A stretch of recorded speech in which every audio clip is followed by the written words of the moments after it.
Hello and welcome back. This is episode 26 of Ghost Creatures and Scares Oh My. This episode is called Zombies and Body Snatching. In this podcast, we take the entity featured in each episode of the popular show Supernatural and explore creepy, real life stories, myths, and legends that surround the theme. So, this week we're looking at episode 4 of season 2 of Supernatural called Children Shouldn't Play with Dead Things. Dean and Sam investigate the death of a college student who has come back from the dead, seeking revenge on those who mistreated her while she was alive. Upon confrontation, the ghost savagely attacks Sam, leaving him injured. While in town, the brothers visit their mother's grave to pass along something from their father. So we're looking at zombies today. I thought it would make sense because this episode of Supernatural, it's someone coming back from the dead. We've covered vampires last week, so I thought it would be a nice link because we haven't done zombies yet, Yeah, we're having and no it's such a biggie, I think. massive Obviously, ghosts. So we've done ghosts. We've done werewolves. vampires. We haven't done werewolves. That's coming up. We talked about werewolves when we did briefly the Twilight and things. Oh, yeah, yeah. We haven't actually done like werewolf law and stuff yet, but it is coming up. So yeah, I'm excited for this one because there's so much to talk about. So the way I've split it up today is I've got a little bit of backstory about zombies and how they started popping up into, well, where they came from, where the idea of zombies came from through history. I do like to get a little bit of history in there. Of course. I've got a lot about zombies coming into pop culture and contemporary kind of life, in terms of going back to the 1800s. We've got some body snatching, we've got Frankenstein, we've got a real life story of an actual zombie allegedly coming from Haiti. Yeah, Oh, so it's quite a jam-packed episode. no, I have seen like was it the Amazon rainforest as well, where they have actually like, Oh, well, I don't know if that's actually documented or but there's stuff saying like the do some form of ritual or something, and it's still trying to say that it's zombies. oh, I don't never heard of that. You have to what is it about? I'm sure there's like a they do like some form of ritual or something, and they say the person comes back, like, it turns into a zombie, or can't Mm. remember the exact details, but I know something like that. Oh, I So don't maybe it's know. similar to the Haiti one. Yeah, maybe. So we're going to dive in with some films and TV. I thought that would be interesting to start with because it's such a big concept to kind of tackle. Just because I was curious, I had a little Google before to see when zombies first appeared on screen. Because a bit like vampires is, I think it's Nosferatu for vampires. So apparently it was in the 1930s in a film called White Zombie, which I would have thought it was more. I don't know, like maybe 60s onwards. It's not for zombies. I always think of zombies being one of the later monsters.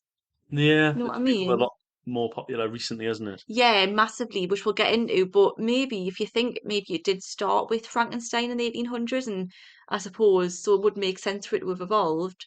But I feel like it's took on a life of its own from the 80s onwards, and Yeah. especially like in the 2000s. It had a massive rebirth in the 2000s. So let's go back. I'm not going to go back as far as the 30s because I don't really know, to be honest. We are going to go back to Frankenstein, but go back to, I suppose, when would you say is the first kind of zombie film that you were aware of? Not not like a cult one, but what you would say you were a fan of. What ones do you like?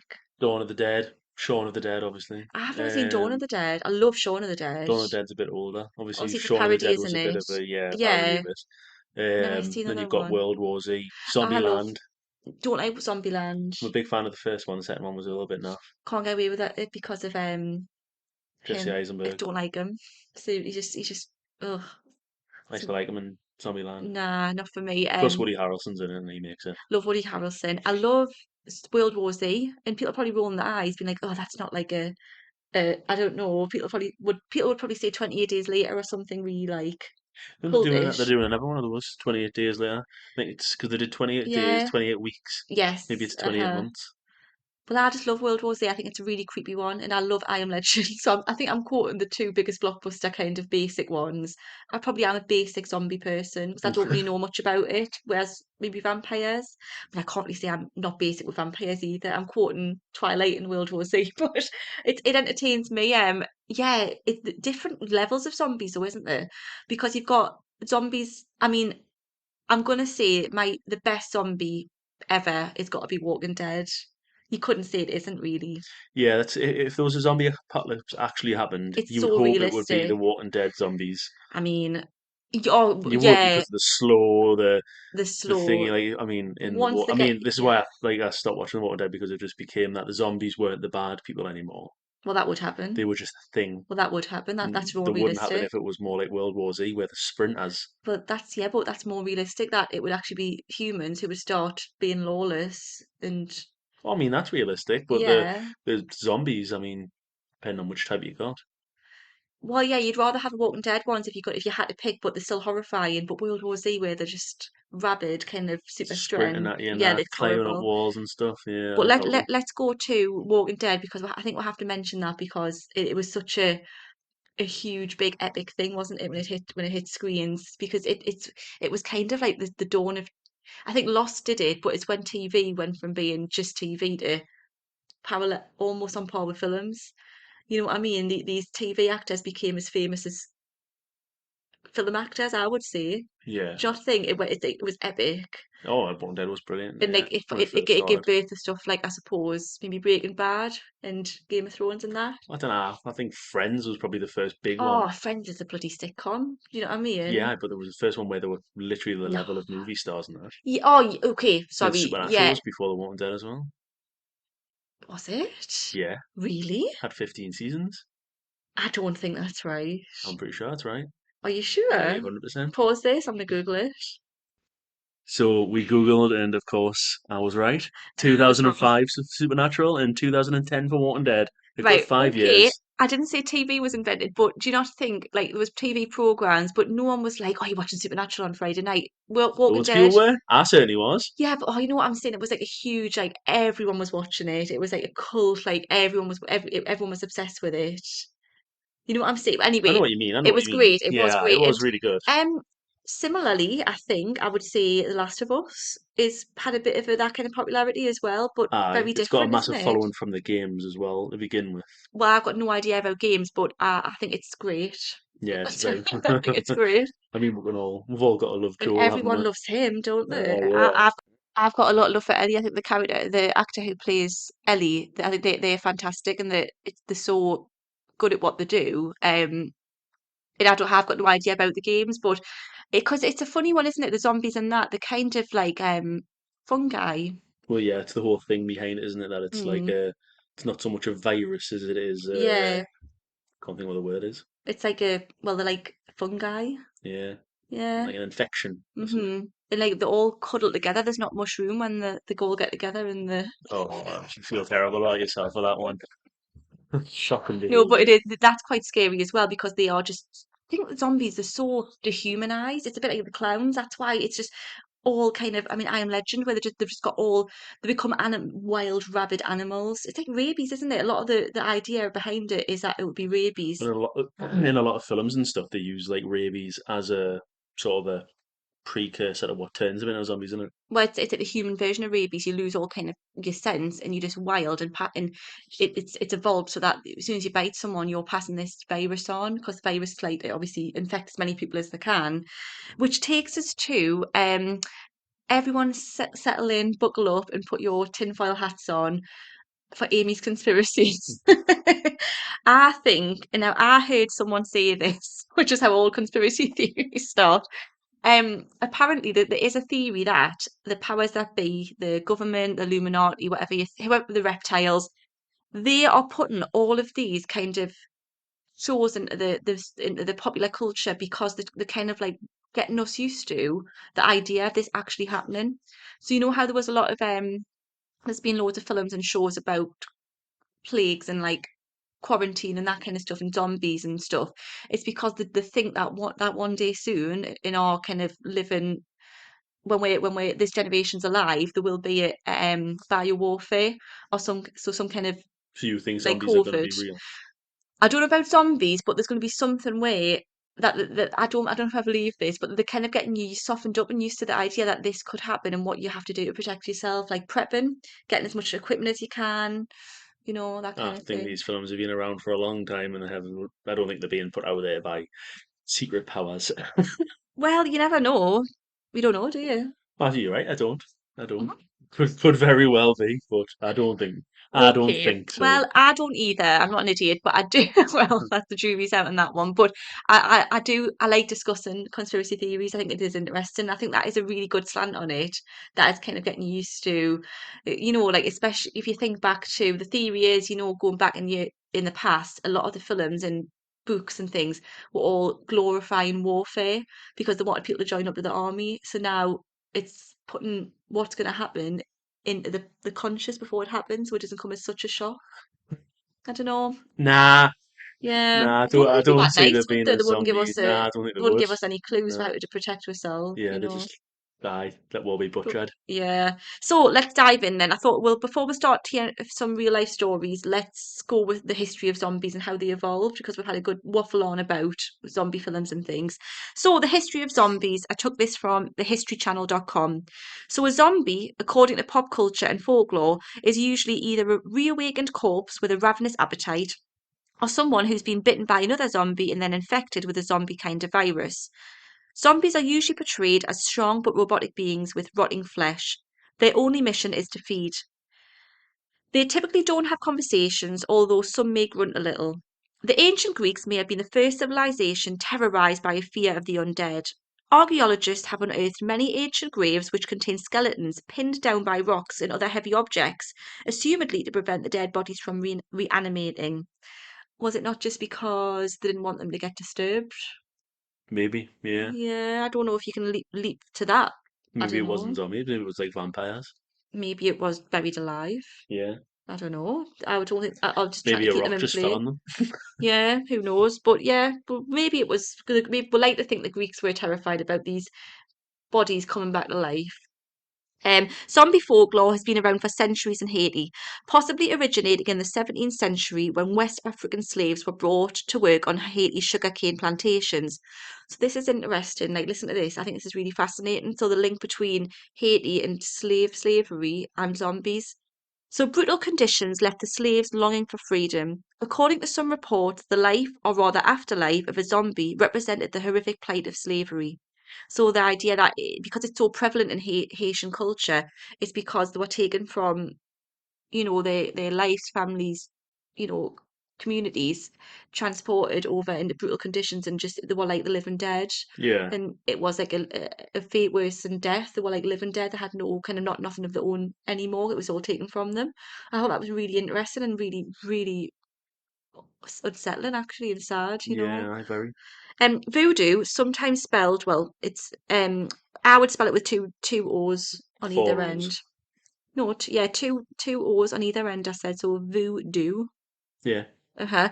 So it's got different variations of spellings. It's a religion based in West Africa and is practiced throughout Haiti in the Caribbean, Brazil, the American South, and other places with an African heritage. Many people who follow the voodoo religion today believe zombies are myths, but some believe zombies are people revived by a voodoo practitioner known as a Bacor. Bacors have a tradition of using herbs, shells, fish, animal parts, bones, and other objects to create concoctions, including zombie powders, which contain tetrodotoxin, a deadly neurotoxin found in pufferfish and some other marine species. That's sort of like what is it on Grim? Baba Yaga, is it Baba Yaga? Who's a puffer fish? He can sort of Yeah, brings we've them back got a in it. poison. Yeah, aye. Oh yes, Grimm's another one that we love. Yes. Used carefully at sublethal doses, the tetrodotoxin combination may cause zombie-like symptoms such as difficulty walking, mental confusion, and respiratory problems. So it's not so much that the zombies, it's just kind of a medical or poison effect. Yeah. High doses of this tetrodotoxin can lead to paralysis and a coma. This could cause someone to appear dead and be buried alive, then later revived. So it's a bit like, on the program sometimes when they've got or a film where they've got to play dead and they take some kind of, I'm sure that happens on Graham or Supernatural, where Grim. they take the dead for all Monroe. Ah, purposes, yeah. yeah, but Monroe then has it, doesn't he? they've got to come back to life. Yeah. So they would do this as well. So, according to the undead 18th century by Linda Troost, zombies appeared in literature for as far back as 1697 and were often described as spirits or ghosts, but not cannibalistic fiends. So, well, that's not a zombie, that's a ghost. So they come back alive, unless it's the body as well. Yeah, unless the body's reanimated, but they're not Yeah. like wanting to hurt people that are just being a ghost, but as a body. Like Pet Cemetery. Oh, yes, that would be, that's a really good one. They arrived on the film scene around the same time as their monster peers, Frankenstein and Dracula, with the 1932 release of White Zombie. So that was what I mentioned before. But it wasn't until 1968 that zombies acquired a cult following of their own. This is the one that really took off. The Night of the Living Dead, directed by George Romero. Over the next 15 years, Romero directed two more zombie films, Dawn of the Dead and Day of the Dead. As special effects technology improved with each film, the zombies appeared more gruesome and more realistic. From the 1980s on, dozens of zombie films were made. Even Scooby-Doo battled zombies in the 1998 film Scooby-Doo on Zombie Island. Hang on, was that the one with um Daphne and I don't think so. that can't be Nah, 1998. yeah, that That's would so be long too. ago. Nah, surely that's not the Surely same not. one. That was the I thought there 2000s was at another one that least. came out in the 2000s. Sarah Michelle Gellar Yeah, and Freddie Prinze Jr. Can't be. That had to be at least. God, I hope not. In the 2000 release of World War Z, starring Brad Pitt, brought zombie culture to a disturbing new level. Not surprisingly, television jumped on the zombie bandwagon with shows like iZombie and Helix, but no zombies ever terrified more television viewers than those of The Walking Dead. Each show features a post-apocalyptic zombie feeding frenzy that leaves fans horrified yet unable to look away. The modern day carnivorous zombie isn't in the Bible, but there are many references to bodies being reanimated or resurrected which may have inspired zombie myths throughout history. That's interesting because a lot of literature is inspired by stories from the Bible, so it would make sense that there was elements of yeah, something zombie in there. lore in there. The book of Ezekiel describes a vision where Ezekiel is dropped in a boneyard and prophesizes Yeah, to the bones. The bones start to shake and become covered with muscle and flesh until they're reanimated, yet there was no breath in them. So that's a bit like a zombie. yeah, And the book of Isaiah states, "The dead men shall live, together with my dead body shall they rise. Awake and sing, ye that dwell in dust, for thy dew is the dew of herbs, and the earth shall cast out the dead." Moreover, passages abound in both the Old and the New Testaments about the resurrection of saints and sinners in the end times. This may be that one reason that so many zombie stories are associated with an apocalypse. That's really interesting because in the Bible it appears when it's Judgment Day. yeah, That would make sense, the end of the world. But I mean, you could argue that if there was a big plague of zombies, the world would end. Life as we know it would end. So that's why it goes hand in hand with apocalypse. yeah. And I had to put in there, is Jesus a zombie? No, because he's just a person brought back from the dead, but he's not like undead. Yeah, but Well, zombies are undead. I'm just saying it's kind of, you can get where you could argue that that was the first zombie. Sacrilege. I'm just saying, no other story, do you know what I mean? It's interesting if you spin it that way. So, why does the modern world have such a love affair with zombies? History may be to blame. According to Stanford literary scholar Angela Vergara tells Stanford News she believes that mankind's perception of violence took a drastic turn after the bombings of Hiroshima and Nagasaki during World War II. She feels that such large-scale disasters cause people to fictionalize their deaths on a mass scale and focus on survival of the fittest, a common theme among zombie narratives. So the idea that because of such trauma, the worldwide shared trauma of wartime, especially World War II, it's kind of decent. And I think I'm going to be really, really careful how I say this next bit. I suppose if you talk about shared trauma of World War II, and that the idea of having humanity stripped from you and like just a horde of people, Holocaust, could that trauma of seeing those images resulted in people trying to rationalize it? And because I think if you think of the individual person, it's so hard. But when you talk about mass numbers of people, you're taking yourself away, taking the humanity away from it a bit. And you know what I'm trying to say. Yeah, All that imagery of horror and warfare, it's so horrific for any decent human to take in that they kind of spin it into fiction to understand it. Yeah, do you think? yeah. It's one way to look at it. Think so. So the Centers for Disease Control and Prevention agrees. They took advantage of zombie mania and created, listen, a zombie preparedness website to motivate people to prepare for disasters and offer tips of how to survive a zombie apocalypse and other catastrophes. The site was a huge hit. Is that real? Gosh, I hope that's like You'll be not a real thing. straight on that, won't you? So I'm going to spend my Saturday. And whether you're a fan of zombies or the thought of running into one causes you to sleep with one eye open, they're part of modern pop culture. Although the zombie myth has a basis in fact, today's zombies have taken on a life of their own. So we've talked about the apocalypse, talked about COVID. Let's go back in time and let's talk about the birth of zombie in popular culture. I would argue would be Frankenstein. Yeah. What do you know about the story of Frankenstein? Well, Frankenstein was the professor, wasn't he? The doctor, even. Um, I always and forget he was that. the one that Yeah. it was Frankenstein's monster, Yes, I wasn't it? always That he forget put that. together, Victor Frankenstein, of basically course. grave robbed, put all the body parts Hmm. together, used lightning or something, and brought them back. Yeah, a good start. So Frankenstein or the modern Prometheus, I think that's what the should called it originally. In Prometheus, Prometheus, is he the one who was tied to a rock and had the ravens, vultures pick out pick his out his organs? organs and And eyeballs he'd and all. reanimate Yeah, and they do it do all over every day. again. Yeah, Yes, I think that was what it was first called. It's an 1818 novel, so that's going way back, and I love this. It was written by a woman, not to sound like, and a woman wrote it, but it was very unusual at the time. There weren't many women writers, and women writers were writing romances.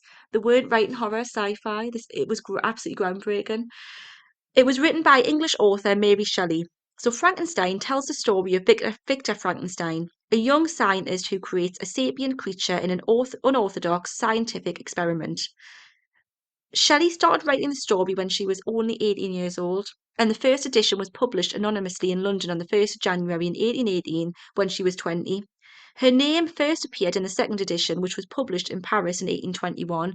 They advised her not to publish it because they said that no one would read it by a woman. But Paris was a bit more forward thinking. But that's interesting, isn't it? it is. Yeah, So Shelley travelled throughout Europe in 1815, moving along the River Rhine in Germany and stopping in Germenstein, 17 kilometres away from the Frankenstein castle, where 2 centuries before an alchemist had engaged in experiments. She then journeyed to the region of Geneva, Switzerland, where much of the story takes place. Galvanism and occult ideas were topics of conversation for her companions, particularly for her lover and future husband, Percy Bysshe Shelley, or Bysshe. In 1816, Mary, Percy, John Polidori, and Lord Byron, very famous, had a this is my favourite thing ever. So did you know how this was written?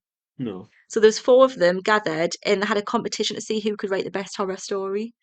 So after thinking for days, Shelley was inspired to write Frankenstein after imagining a scientist who created life and was horrified by what he'd made. Lord Byron wrote the best. So he wrote a scary story. He wrote a fragment of a story which ended up inspiring his friend to write The Vampire, which is a really famous novel.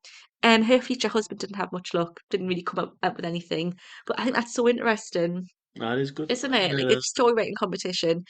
Though Frankenstein is infused with elements of the Gothic novel and the Romantic movement, Brian Aldiss has argued for regarding it as the first true science fiction story. So although it's a horror, it's actually a science fiction as well, which I kind of agree with the elements of science and you know what I mean. Yeah, why?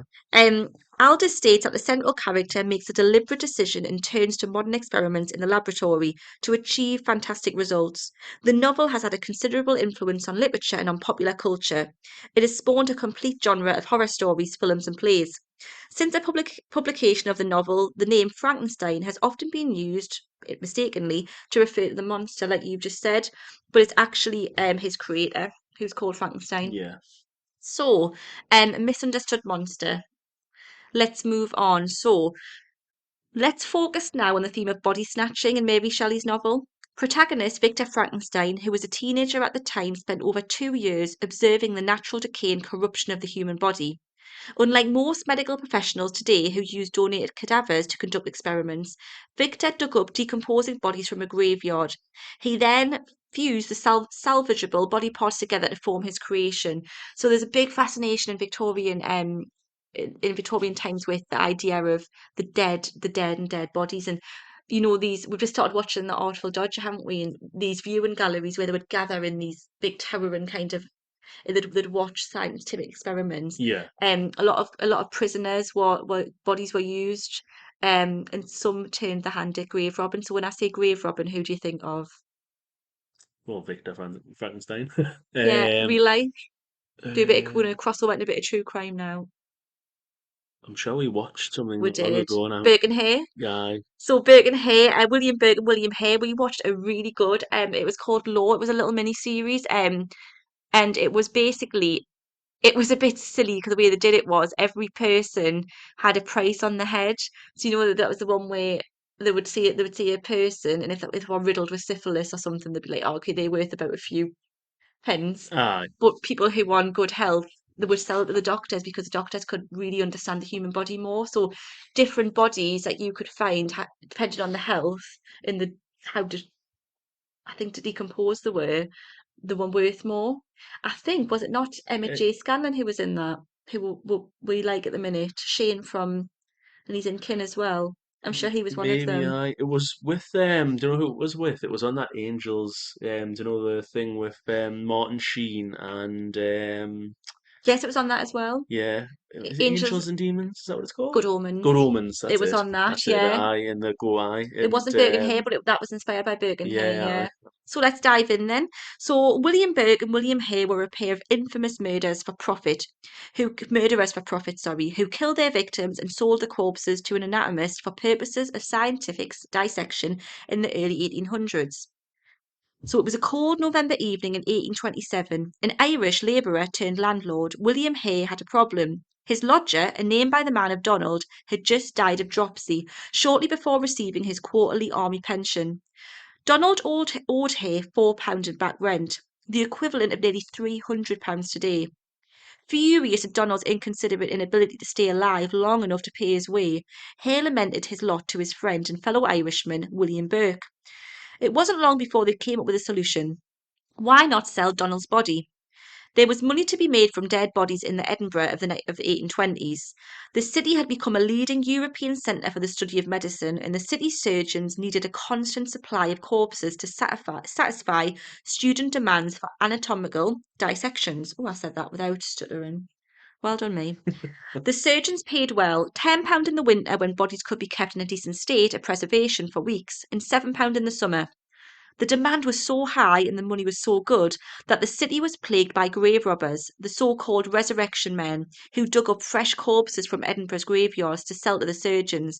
So they ran out of willing, you know, donors, I suppose. Someone who died and was unclaimed, they could take them, or prisoners that actually resorted to digging up bodies. And I suppose when you run out of bodies to dig up, what's the next solution? Killing people. Murder. Aye. Do it in a Scottish accent. Mada. That's it. um, so Burke and Hay took the body to Edinburgh University under the cover of darkness. They were hoping to find an assistant of the famous surgeon Professor Alexander Monro to sell it to. Instead, a student directed them to the premises of Dr. Robert Knox, another well-known surgeon and anatomist. It was Knox himself who examined Donald's body and offered £7, 10 shillings for it, almost £600 today. The pair readily agreed. As they were leaving, one of Knox's assistants told them that Dr. Knox would be more than happy to see them again when they had another body to dispose of. It isn't entirely clear who Burke and Hare killed first. They were frequently drunk when carrying out the murders of those unfortunate enough to enter their orbit and later struggled to remember the order in which their victims were killed in their police statements. What is known for sure is that the killings began in January, and the most likely first victim was a miller by the name of Joseph. Joseph was lodging with Hare and his wife Margaret when he fell ill with a fever. Margaret was worried that having a potentially infectious guest in the house might be bad for business should word get around, so Hare again turned to Burke for a solution. The two men quickly decided to hasten Joseph's end and profit from his corpse. They plied the miller with whisky, and when he was suitably inebriated, Burke lay on his upper torso while Hare suffocated him. This method worked a treat and would become the modus operandi of almost all their subsequent murders. I suppose there's no evidence that he hasn't been stabbed or strangled, and Yeah. it's less damage to the body. I suppose So, back then it would have just looked like a normal, like a heart normal attack, death. or Yeah. Aye. yeah. Joseph's corpse was sold to Dr. Knox this time. The price paid was a very tidy £10. To their inebriated delight, Burke and Hare had hit on a winning idea. The pair's next three victims were an English travelling salesman, an old woman, and a salt seller by the name of Abigail Simpson.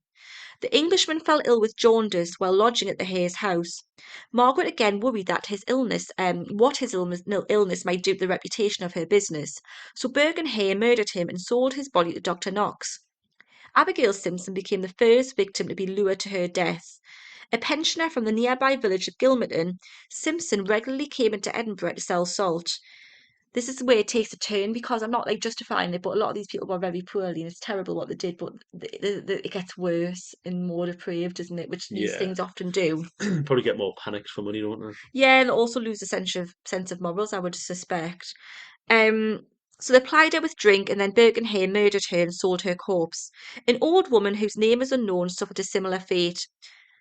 This time, however, the murderers waited for her to fall into a drunken sleep before wrapping her head in a mattress cover. She was dead by morning. The bodies were sold to Knox for £10 apiece. When he saw Simpson's body, Knox was impressed by its freshness. He didn't think to ask why that was. Throughout the remainder of 1828, the bodies piled up. A young woman called Mary Patterson met her fate after a night's drinking with Burke. Knox was so impressed with the quality of Mary's corpse that he pickled it in whiskey and kept it for 3 months before dissecting it. He must have had his suspicions. Oh yeah, He was he turning a knew blind fine and eye, well and didn't care. did He's not getting care, fresh bodies, which is good for. He would have justified that very being good for coldly, science. Yeah, good for right. science and mankind. It's awful. Mrs. Haldane was the next to die, suffocated and sold to Knox in early 1828. Mrs. Haldane's daughter would suffer the same fate when she came looking for her mother a few months later. An old woman was murdered by Burke and May, followed by a rag seller called Effie, and a drunk woman, Burke, spotted being taken home by a policeman. Burke offered to take the woman home instead, and when the policeman agreed, he took her back to the Hayes where she was killed, and her corpse, of course, was sold to Knox. In June, an old woman and her grandson began lodging at Hayes' house. They were murdered. First, the old woman was killed in her bedroom while the boy sat by the fire, and then he was dragged upstairs and killed in the same room. Their murder was followed by that of a woman Hay killed alone whilst Burke and his wife were away. The killing caused a rift between the two, but it didn't last long. In October, they killed a washerwoman, followed by one of Burke's wife's relatives, a woman by the name of Anne MacDougall. Jamie Wilson was well known around Edinburgh, nicknamed Daft Jamie. Wilson was a mentally ill 18-year-old beggar who was a familiar sight on Edinburgh streets. This is awful. Aye. Hare lured Wilson to his house where he and Burke tried to get him drunk. Wilson wasn't keen on whiskey, and so he wasn't as inebriated as the pair's previous victims when he was attacked by the pair. He put up a fight, but it was to no avail. He was eventually overcome and murdered. Fearing that such a familiar figure might be recognised and that questions would be asked, Knox cut off Wilson's head and feet before dissecting his body. Burke and Hare's final victim was Margaret Docherty, a middle-aged Irishwoman who was lured into Burke's lodgings by the promise of a drink. While Burke's wife, Helen MacDougall, went to fetch Hare, Burke paid for two lodgers called Anne and James Gray to go and stay at Hare's place so Docherty could be murdered away from prying eyes. Her body was hidden in a pile of straw at the end of the Greys' bed. This was to prove the pair's undoing. The following day, the Greys returned. When Anne tried to go up to her room to fetch her stockings, Burke stopped her. Suspicious, the Greys waited until they were alone in the house, searched the bedroom, and discovered Docherty's body. Horrified at their discovery, they went off to tell the police. While they were away, Burke and Hare removed the body and took it to Knox. When the police arrived, they found the dead woman's blood-stained clothes and took Burke and his wife into custody. The body of Docherty was identified by James Gray at Knox's dissecting rooms, which led to the arrest of Hare and Margaret. The killing spree had finally come to an end. 16 people had been murdered. Burke and Hare had earned about £150 altogether for the bodies they sold to Knox, or just over £10,000 in today's money. So was it really worth it? Nah, 10 grand still not enough to be killing that many people, man. You have a price. I mean, yeah, a million's a million. Yeah, I think I'll be the only Now, but like, victim. surely the doctor should be Oh, he would be getting now. around. He would now. It's Not nuts them. that, Or like, they isn't would, it? they would have turned a blind eye to a well-to-do doctor, wouldn't they? True, true. Um, So while the authorities had the body of Margaret Docherty, the medical evidence wasn't strong enough to prove conclusively that she had been murdered. As for the other victims, their bodies had been publicly disposed by Robert Knox. It seemed like the perfect crime. However, Sir William Ray, Scotland's Lord Advocate, had an ace up his sleeve. Ray saw that the chink in the foursome's armour was William Hare, whose unscrupulous nature could be turned to Ray's advantage. Hare was offered immunity from prosecution if he testified against Burke and MacDougall. Margaret Hare would also be spared as spouses could not testify against one another. Hare readily agreed, confessing to all the murders to save his skin. Burke and MacDougall were tried before a packed Edinburgh courtroom on Christmas Eve of 1828. Burke was convicted for the murder of Doherty, while MacDougall was released as the charge against her could not be proven. Burke was sentenced not just to death, but also to public dissection afterwards. So Burke was hanged on the morning of the 28th of January 1829 before a crowd of 25,000 people. His body was dissected by Knox's great rival, Alexander Monroe, on the 1st of February. So I'm guessing by this point, this Knox has been disgraced, at least. To this day, Burke's skeleton is on display at the Edinburgh Medical School, where this macabre sight of a book bound in his skin can be seen at the Surgeons' Hall Museum. That's quite ironic that he became I got just dissected. desserts. Just desserts, innit? Despite never thinking to inquire where Burke and Hare's remarkably fresh corpses came from, Robert Knox was exonerated of blame. This did not stop him from being hounded out of his position. He ended his days working as a pathological anatomist in a hospital in London. Both Helen MacDougall and Margaret Hare left Edinburgh and were never heard from again. William Hare was released from prison in 1828 and, assisted by the police, fled Edinburgh in disguise to the town of Dumfries. He was subsequently dumped by the side of a road outside the town and made his way to England. His fate is unknown. Ooh. So there's descendants of him right now because he just started a new life. Interesting. The Burke and Hare murders, plus those of a gang called the London Burgers, galvanised Parliament into finally doing something about the lack of bodies available to the medical profession for dissection. The Anatomy Act of 1832 made it legal for corpses from workhouses that remained unclaimed after 48 hours to be used to satisfy the demands of the anatomists. The days of the resurrection men were over for good, as was the temptation to kill innocent people for money that had proven so irresistible to William Burke and William Hare. Thoughts? It's grim, innit? Proper grim, really. Um, Killing people to for Mm-hmm. sell for dissection and that. Yeah. Proper sick. Well, you clearly seem to have it. I mean, for that little money as well, This that's is ridiculous. it's the real disgusting thing, isn't it? So let's finish off really quickly because I know we've kind of, it's been longer than I thought, that one, hasn't it? We're going to finish off with another allegedly real life zombie story. It's as real as zombie stories get, I suppose, but hopefully you find it interesting. It's a bit more modern. So this is the story of Clairvius Narcisse. He was a Haitian man said to have been turned into a living zombie with the use of a combination of drugs. His case attracted considerable interest in some scientific investigation at the time. So zombies have long been a part of Haitian folklore. So we talked about this before, that there's the Bokua, who's like a witch doctor who can bring them back to life, temporarily kill to then bring back to life. And this was a lot of scamming because the pretend people were dead, so they could entrap them into enslavement and that kind of thing. Yeah. One of the most famous cases in all of history is an alleged real life zombie. It's that of Clairvius Narcisse, a Haitian man born in 1922. In 1962, at the age of 40, he was admitted to the Schweitzer Hospital, which was operated by American medical staff. Narcisse's symptoms included a severe fever, fatigue, and coughing up blood. He was pronounced dead shortly afterwards by two American doctors, held in cold storage for a day, and subsequently buried. So this guy, very poorly, declared dead.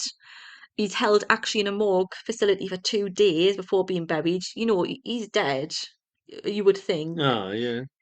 Nearly 20 years later, he turns up again. 20 years 20 later. years. Yeah. In 1980, a man claiming to be Clairvius Narcisse reappeared in the city of Leicester.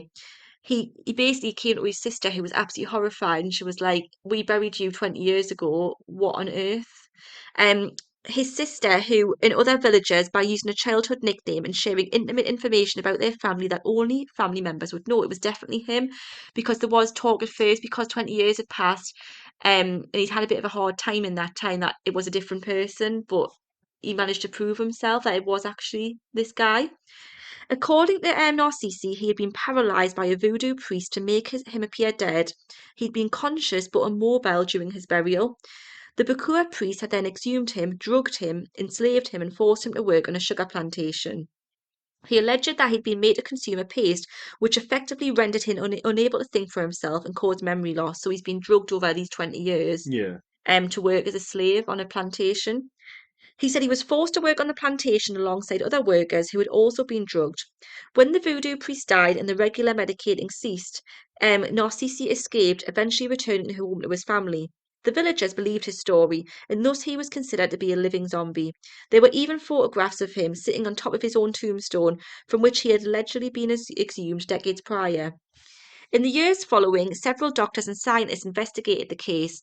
It was particularly perplexing that Narcisse's death had been verified by two American doctors that examined him at the time. So multiple testimonies confirmed that he had indeed died. He had died. It wasn't just a case of being fake dead. He was dead. Over the years, a number of theories have been circulated, including that Narcisse was administered with a combination of subduing substances, including a component of pufferfish venom, and he died for real, or so we think, in 1994 at the age of 72. So was it him? Did he come back to life, or was it a different guy? I mean, it could have been the pufferfish thing, Yeah, but then what was he given for the memory loss? it was like just some kind of like sedative drug to Yeah, keep him just to keep him like there. a I zombie. wonder if that's what inspired Get Out. Mm. Yeah, that's interesting, isn't it? Yeah, something like that. Do you think it was him? I mean, what would he have to gain? It wasn't like he was coming back to reclaim a family, Treasure in it. Yeah, inheritance. It was quite a poor family by all accounts. So why would he lie? Was he a real zombie? Did he actually come back from the dead and claw his way out? maybe he just was telling the truth and he managed to escape Yeah, it's captivity. nice to Yeah, think that he was a real zombie. But they did say that regardless of him having this poison, he did actually die. So what I'm saying is, he technically is a zombie because he died and was revived later. He was exhumed, and they've given him something to bring him back to life. I So suppose. Yeah, real. So we're gonna. based off the definitions, they're not wrong. So we started with zombies. We end with a real zombie, allegedly. So thank you so much for listening to this episode of Ghosts, Creatures and Scares Oh My. If you'd like to stay updated on episode releases, please give us a follow on Instagram. I'm going to ask a big favour as well. We are on YouTube now, so anyone who you talk to who might want to listen who can't access us on paid streaming platforms, we are Ghosts, Creatures and Scares Oh My on YouTube. Give us a watch and give us a review. Next time, we're looking at fascinating tales of people who think they have lived before. See you soon.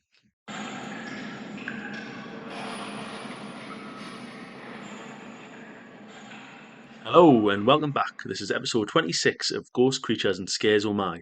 This episode is called Zombies and Body Snatching. In this podcast, we take the entity featured in each episode of the popular show Supernatural